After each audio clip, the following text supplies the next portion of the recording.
All right, so do I have somebody in place? Oh, damn, I forgot my coffee.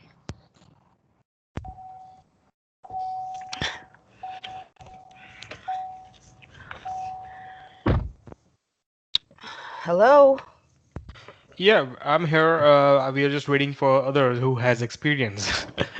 Oh, okay, and I take Okay. it we don't have anybody online with experience?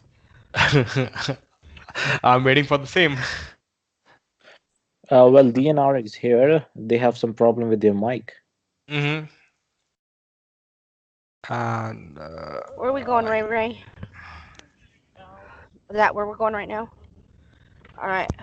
Um, Eventually, let's stop somewhere. I'm starving. Ooh, hell yeah. Okay, so, um, I guess what we can do now, since we don't have anybody else with experience that wants to jump on, um, let's start with questions and concerns that you guys may have due to the material that you guys had received. hmm Okay, Cindy, I have a question for you. Okay? I was going through to the script, okay, and here I can see like here's a section where agent says like, do you see any other name other than your utilities supply utility company's name on the supplier Mm-hmm. section, okay? And it says if no, then it's on a it's at a variable rate. So what if it's yes? Then that means that they have a supplier. So you want to know at that point, are they under a contract with that supplier, Mm-hmm. or has their contract ran out? Okay. Excuse me. The reason for that is because one of two things. If their contracts ran out, Mm-hmm. then most likely they're on a variable rate with that supplier. Because at the end of their term, when their accounts, like say for instance with Spark, you're offering them a 12-month plan, right? Mm-hmm. Okay, at the end of that 12 months, what's going to happen is that they will roll over into a competitive variable rate with that utility, with that supplier. Okay. So at the end of their 12 months, if we don't call them back, or if they don't call Spark back and ask for a new plan or tell them I'm that they sorry, want to Cindy, go your back to, voice is breaking a lot. okay, can you hear me now? Yes, I can. Okay. So at the end of their 12 months, what'll happen is one of two things. If they have not called the utility company and canceled, or they have not called Spark Energy, or Spark Energy has not called them for them to get a new rate, they will Cindy, it's a very bad connection, I must say. Like suddenly your voice starts breaking now. you guys are gonna have to just bear with it. Can you hear me now? Yes, I can hear you. Okay. They're going to roll over into a competitive variable rate. So at the end of their term, if they do not call Spark, or if Spark doesn't contact them, then they'll automatically roll over into a competitive variable rate. Okay, Okay? so basically, like if after 12 months, if they will not call Spark, or let's say Spark will also not call them, so they will start paying a higher cost for their energy, right? Well, we don't know because we don't know what the rates are, but Okay. they will be rolled over into a competitive variable rate. We don't know what those Okay. rates are because we don't have a crystal ball. Okay. All right. Now I got it. Okay, but it'll be a variable rate, so that means that they're going to go back to that rate fluctuation.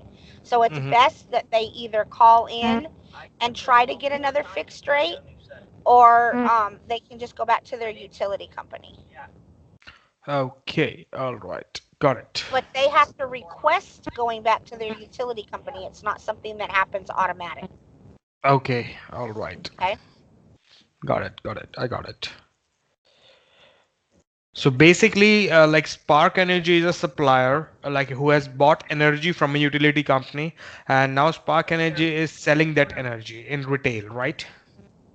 Yes, basically the suppliers have the opportunity to Mm-hmm. go ahead and shop the market when prices are historically at their lowest, Mm-hmm. and they offer those rates to the customers. Where the Okay. the utility company, they can't do that. They have to purchase energy at what it costs on the open market. Got it.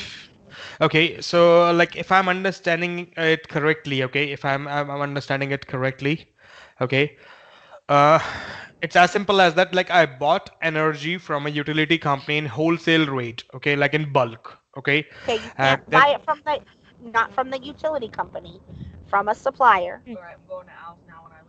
okay, so like right now, Spark Energy is a supplier like who bought the energy from utility company, or Spark Energy has its own like ways to generate energy. Like I'm getting confused.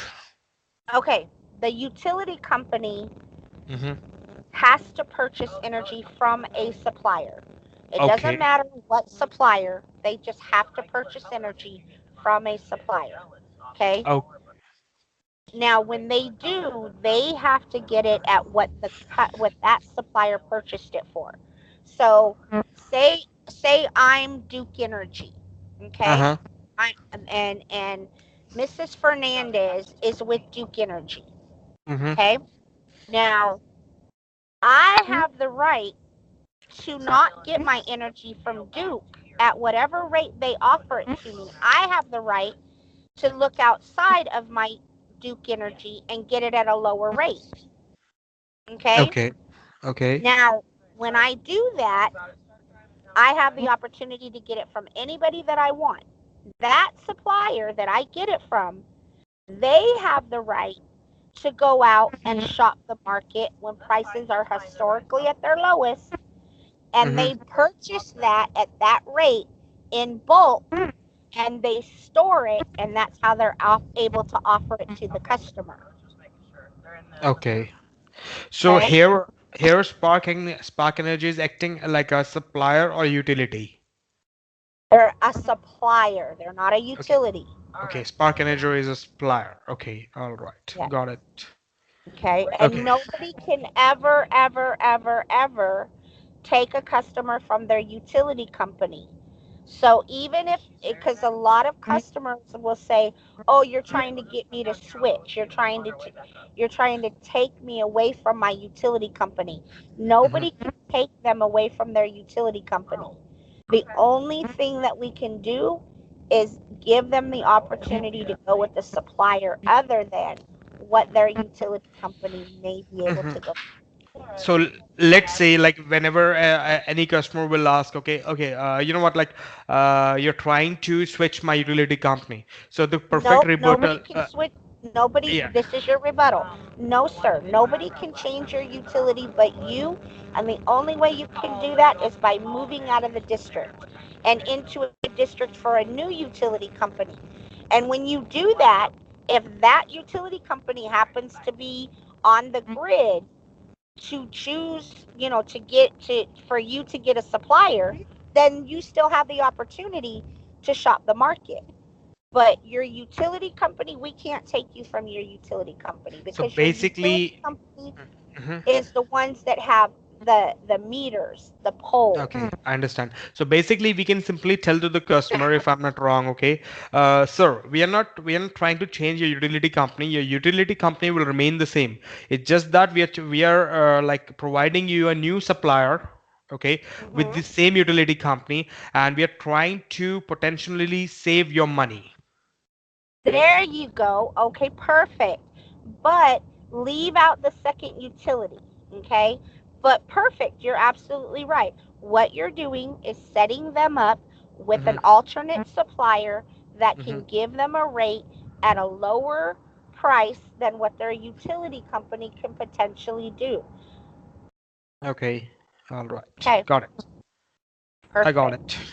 All right. So, Hmm. next question.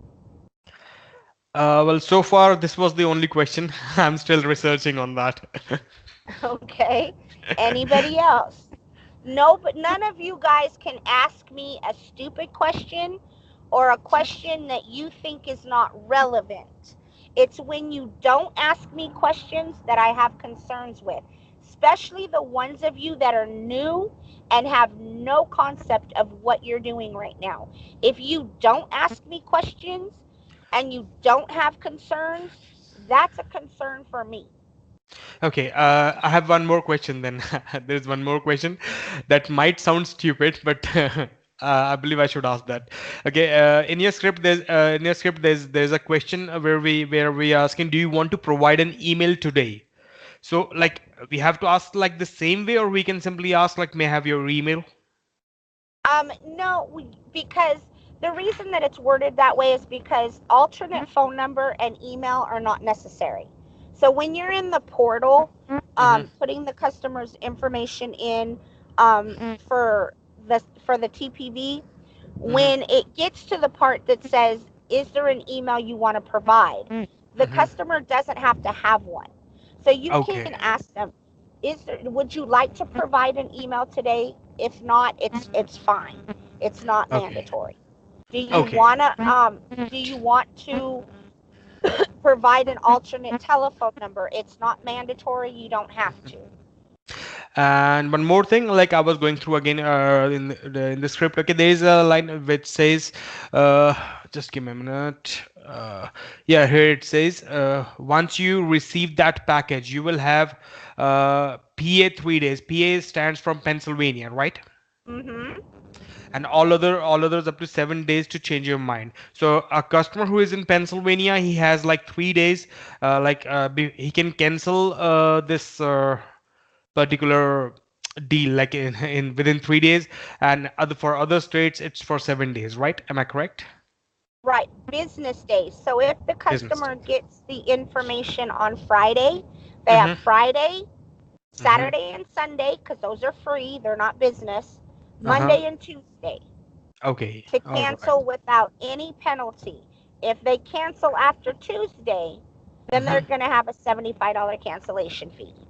Okay. All right. Got it. Okay. So I got always it. remember it's 3 business days or 7 business days.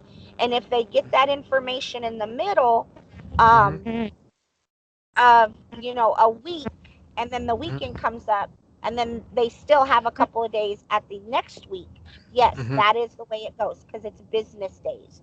Weekends don't count. Okay, and one more thing. Here it says you're enrolling into 12 months contract with Spark Energy and will be receiving a rate of what is this fact sheet rate? Like I If cannot find you any. have gone, if you've gone onto your TIEG LLC website and logged into your back office and pulled up your fact sheet, you will be able to see what the rates are. Have you done that yet? No, I don't have any login details or any Okay. credentials. What I are you you're in front of your computer, so pull up a tab Mm-hmm. and type in TIEGLLC.com. Got it. Okay? And then you're going to type in all lowercase letters Just give me a agent. minute. Just give me a minute. Mm-hmm. It's opening. Let me see if Okay. I can type it in here. And everybody that's listening on this call should be doing the same thing. Okay, so like I have the website in front of me, then I need to click on login, and then I need to type any email address agent. Yes, the agent is going to be um you're going to go to log in, and then Uh-huh. it's going to tell you log in, and it's going to be agent Mm-hmm. dot Mm-hmm. tieg at gmail.com. It's TIEG at gmail.com. Okay. All Uh, right. And then you're going to the password is going to be capital T, mhm. lowercase IEGLLC 2017. Got it. Or That's no, it. it's capital T TIEG 2018. Leave off the LLC on that one. Okay, it's TIG 2018, right? Yes, capital With a T. capital. Yeah, I got it with a capital T. Now it's saying username incorrect, incorrect password. No, it's okay. Hang on. Let me see if I can get to where I can. What the hell did I do Sure. with my glasses? Um, is there a way I can type T? Okay, here we go. A agent dot T I E G. Oh. Okay, I typed here capital T EIGLC 2018 and No, it leave off the leave off the LLC. It's TIEG 2017. okay.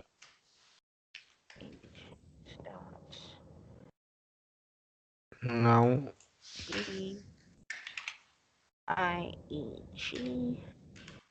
Damn it. TIEG.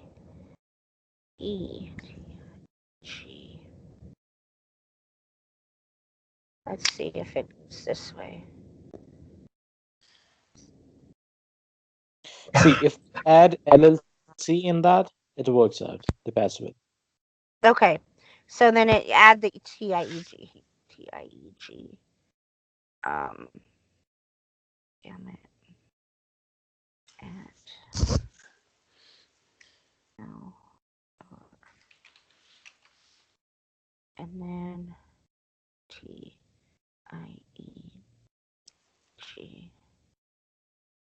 GLLC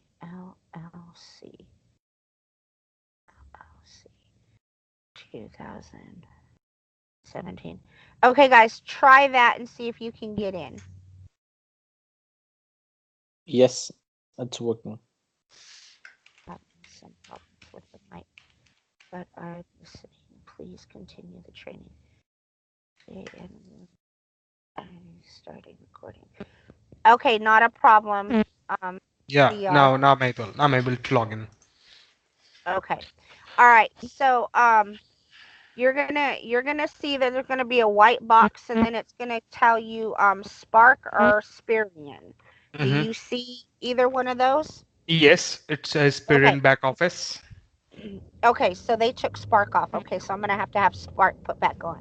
All right, so for right now, we're just gonna look at Spirion, because I know that some of you, most of you guys are doing Spark. Some of you are doing Spirion. So we'll go ahead since they haven't updated the back office yet with Spark. We're just gonna look at the Spirion to give you an idea of what you'll be looking at, because it's Mm-hmm. gonna be the same concept. Okay. Got it. Okay, so you're gonna click onto the Spirion, Mm-hmm. okay, and then you're gonna see some other buttons. The top button should be your TIEG dialer. Mm-hmm. Okay, so now what I like to do, I like to make it extremely easy and accessible for my agents in the office so that they don't have to go through so many steps to get their daily tools, because this is your daily tool that you're looking at now. Okay, so what I do is I usually open them up. So click on your dialer, Mm-hmm. and once you've got that page open and your dialer comes up, it might tell you that you can't reach that page because you haven't had your IP addresses unblocked yet. If it does, don't panic. We just have to unblock your IP addresses. But it should come up with a blue box and it should say like agent login, admin login. Do you guys see that, or did it just come up with a white screen that says you can't access that page? We cannot access that page. It's a VC right? It's a VC if I'm not Yeah, it's a wrong. Vici dial. Okay, Yeah, it's got a it. Vici dial. Okay. All right. So, regardless of the fact that you can't actually open the page yet, Mm-hmm. what I'm talking about right now is how I make it accessible for my agents without having to go through a bunch of steps. So what I Mm-hmm. normally do is I normally go up to where the search engine is, to the little star all the way right to where you can, save to favorites, and I Like usually bookmark save it. it. And I bookmark it to my toolbar. Got it. Okay, that way all they got to do is just open up the internet, and then all their tools on their toolbar, they just go up and they click and open up, what they need to open up. So that's usually how I have it set up in my office. You guys do it however you want to do it. Um, so once you get the dialer open, then you're gonna go back to your back office, and then you're gonna see your portal. It should say Spirium Portal. Okay, so for those of you that Yep. are doing Spirion, you're gonna click onto that. You're gonna add that to your tools. That's your other tool that you have to have. All right, so even with Spark, okay, once you get to the stage where your customer has done the evaluation, they're ready to move forward, you're getting the information off of the bill, you're putting that information into that portal.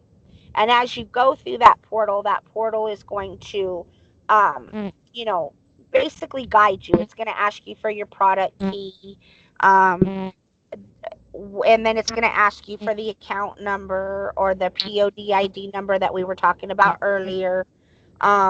Or it's going to ask you for the customer number. Then it's also going to ask you some basic other, standard things. I want to live right here. Where it's going to ask you, the customer's name, their phone number. Do you have an email? Do you have an alternate number? Yada, yada, yada. All right. So once all that, man, can we live there permanently? So once you input all that information and you get to the very end and you hit submit, it's going to give you a phone number, and it's also going to give you what's called a record locator number. Now, depending on the supplier, depends on what they call it. It could be a record locator number. It can be a sales ID number. It could be an MFS number. Um, but most of the time, it's a record locator number. Efficiency apartment. Got it.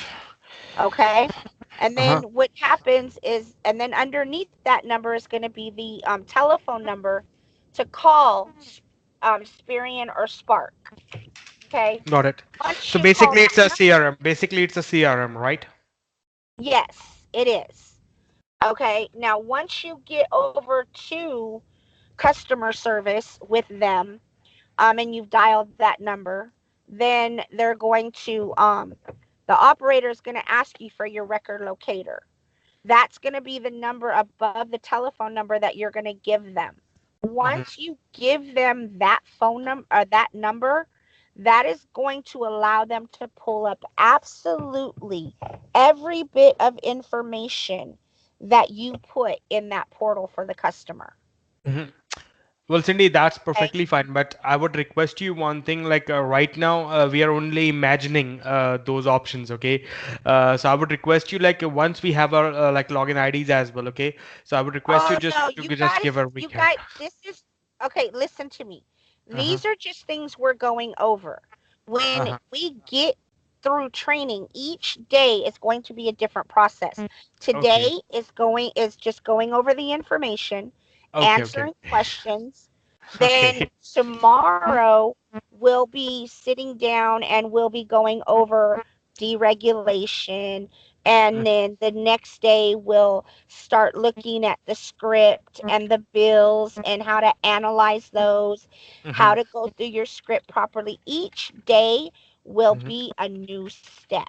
No, no, I understand. What I was trying to say is like I would request you one thing, okay? Like once we're done with each and everything, and once login IDs are created, okay, I would request you to just give us a recap of this CRM training at that point of time, Oh, because what you right. don't understand. Okay, listen to me. You're going faster than you need to. Slow down, because Okay. you're not going to go on the phone until we go through everything. That means you're going to log onto the dialer Okay. with me. You're Okay. going to you're going to do a transfer call with me. We're going to Okay. call my phone. You're going to make sure that you can transfer, that you can do a callback. and Got then we're it. going to go through the portals as best as we can. Okay, so But that's what I all was of saying. but all of but all of that will not come until almost to the very end of training. Got it, got it. I got But it. throughout training, we'll be talking about these things throughout training, Got but we it. won't really go through it until you get ready to come to the last portion of training. Got it. I got it. Now I got Okay? it. Yeah. So everything will be a step through. Just this is my recommendation.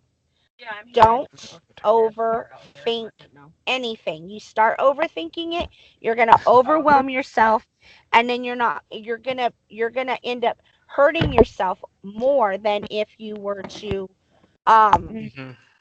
you were to do better. Does that make sense? Got it. I got it. Okay. Okay. So now after that, like, I believe we would go on to the fact sheet, right? Yeah, so basically, Mm-hmm. to answer the question that you had, when you look at your fact sheet, Mm-hmm. it's a live Excel sheet. I got it. Okay. So if you see that like one of the squares has like a blue or a red line around it and it Mm, looks like it's moving, that's because we're updating it. Um okay. so don't freak out if you see stuff moving around. Just know that, oh, they're updating it, so we need to keep an eye on it again. Mm-hmm. But every day you're going to pull up that fact sheet, because Mm-hmm. that fact sheet is where your rates are and your codes. Got So if it. you pull up that sheet now, Mm-hmm. I've already it's in front of me. okay, so you can see that the first top portion of that is PA, Pennsylvania. Yes, I can see that. Okay, now you guys can see that there's different color greens, right? Yeah. The darker green is your electricity. Okay. Your fluorescent green is gas. Got it. Okay, now if you scroll down a little bit, you'll see one particular utility that's a really dark green. Mm-hmm. Okay, when you guys were going through your deregulation packet and reading about deregulation, in there it states that you cannot handle or do anything with a co-op, right? Mm, uh, Co-ops and condominiums you cannot touch. okay. That would have been in your deregulation packet that you should have read. Mm-hmm. If you did not read it, you need to go back and read it and educate yourself on deregulation. The reason that you cannot handle a co-op Mm-hmm. is because co-ops are like individual little cities or little towns, and they went out and they voted for their little city or their little town to have one supplier only, and they cannot go outside of that supplier. Got it. Okay. Well, this particular cooperative that Mm-hmm. you see in that dark green standing all by itself, that is actually a co-op that went back to their legislation and said, we no longer want to be underneath this one supplier. We want to have the option to choose who we want. Mm-hmm. So that is the only co-op. If they say, I have this utility, it's whatever cooperative, you can sign them up. Got it. But they are the absolute only co-op you can touch. Okay. So how will Now, come to know? Uh, I'm sorry. now if you're looking, we're going to just stay with Pennsylvania because that's what's at the top of the sheet. Mm-hmm. Who is the first utility that you see? It's I believe Dickens. It's called Duquesne. Duquesne's, right? I'm sorry. Okay, that is Duquesne. Duquesne is an electricity company. Mm-hmm. Now, if you see, it says Duquesne, and then Mm-hmm. it says 12 months, Mm-hmm. And then underneath where it says the term, it's 12 months at, and then it's going to say 0 point something something. No, it says $9. It says 9.99, 9.99. Okay, so 9.99 cents is what Mm-hmm. you're offering the customer. So for Okay. Duquesne, it's 9.99 cents per kWh. Mm-hmm. Okay, that's not $9.99. That's actually 9 cents. It's a quarter of a penny or a quarter of a fraction less than 10 cents. Okay, it's 9 cents, right? Yes, it's Okay. literally a fraction below 10 cents. Okay. All right. Okay, so most of the time on their bill, the way that it's going to read is going to be Mm-hmm. 0.0999 Got it. or 0.0789 or however it is on their bill. Got it. Okay.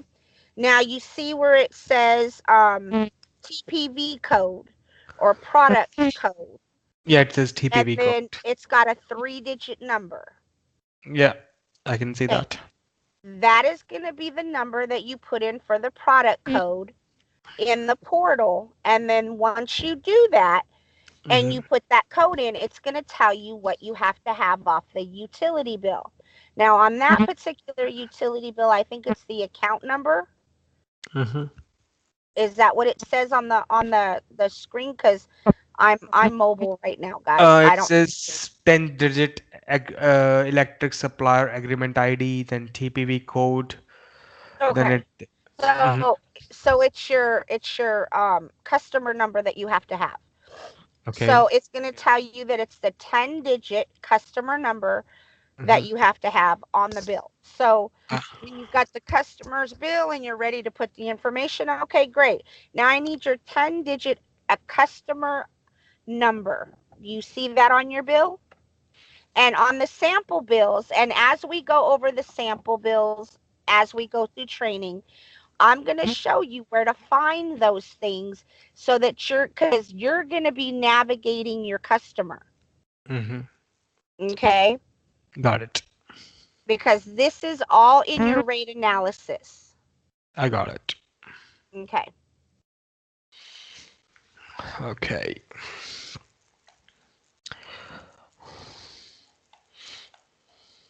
All right. Any Hmm. other questions?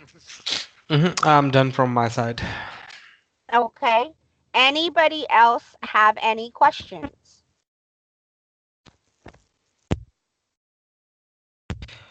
Okay, I have one more question. Here it says, like, are you on any government assistance? Okay, so let's say if customer says yes, then what? Then there's nothing you can do. Politely in the call. Okay, I do apologize. It sounds Okay. like you're getting the best help that you could possibly get.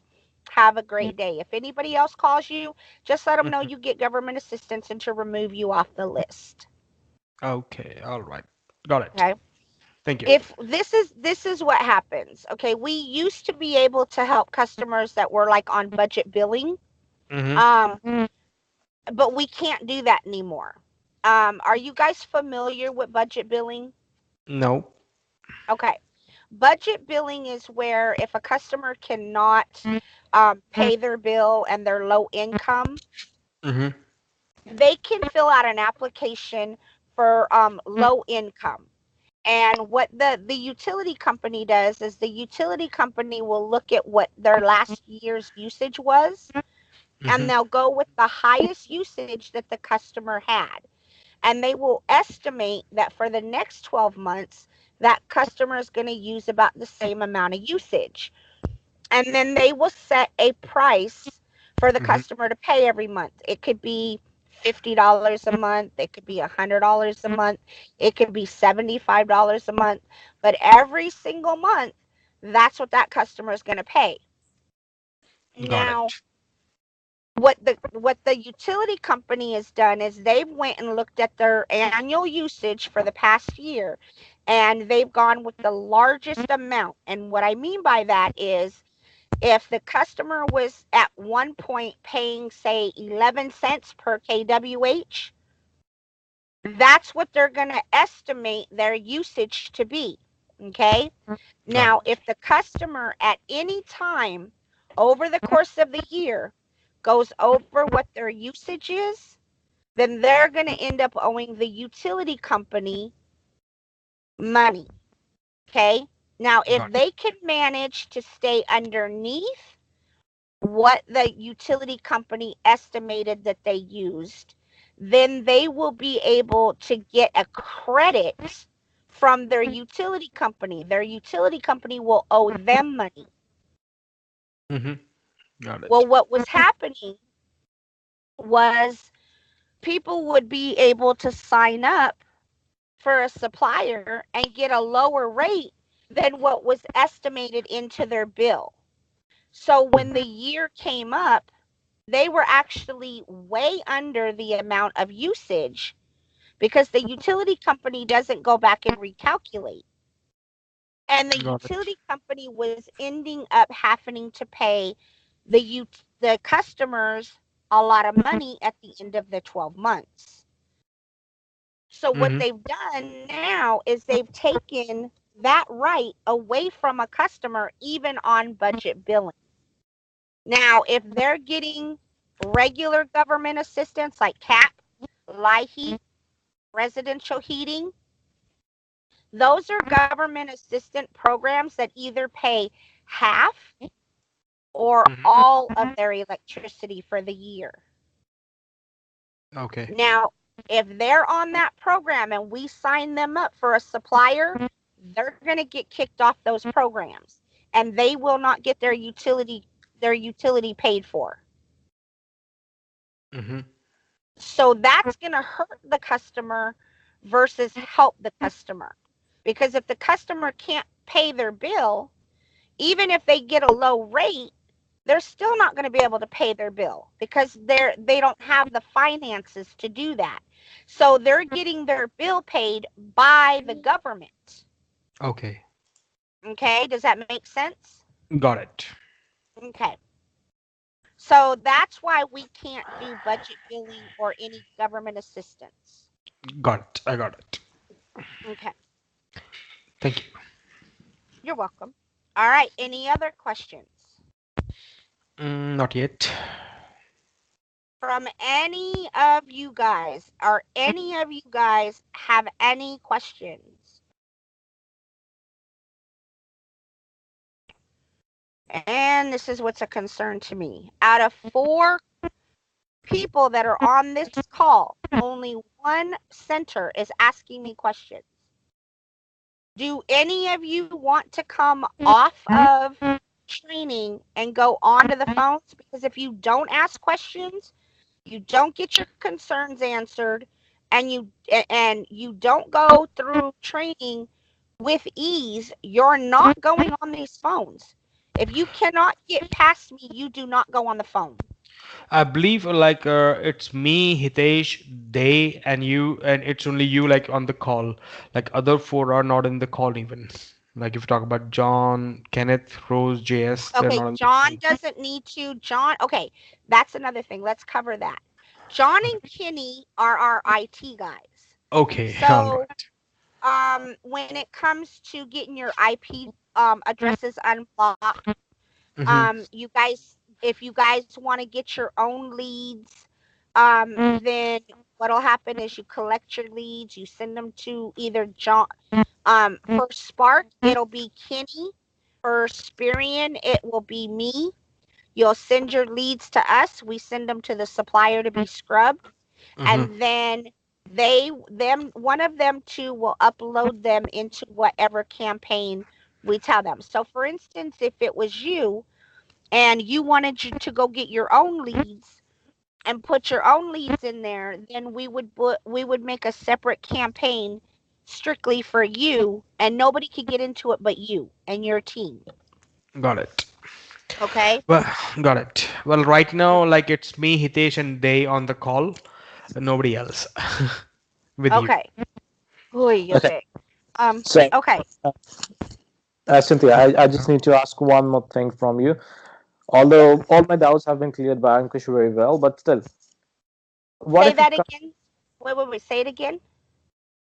Ankush has already cleared so many of my doubts. Now I have one question for you. If a customer say yes, okay, let's change the supply. It's okay. I'm okay with that.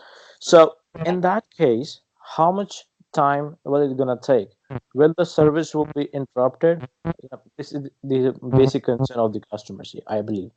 It gonna ask, will my service be interrupted? Because we cannot, I'm not sure how many days it's gonna take to switch the service, or whether the Okay. service will be Okay. interrupted in switching or not. Good question. Good question. Um, no, there is no interruption in service whatsoever. Um, and we we usually say it takes one by their next meter read, Mhm. they should see us on the bill. But truthfully, what I tell my customers is 1 to 2 billing cycles. The reason that I extend it out to 2 billing cycles is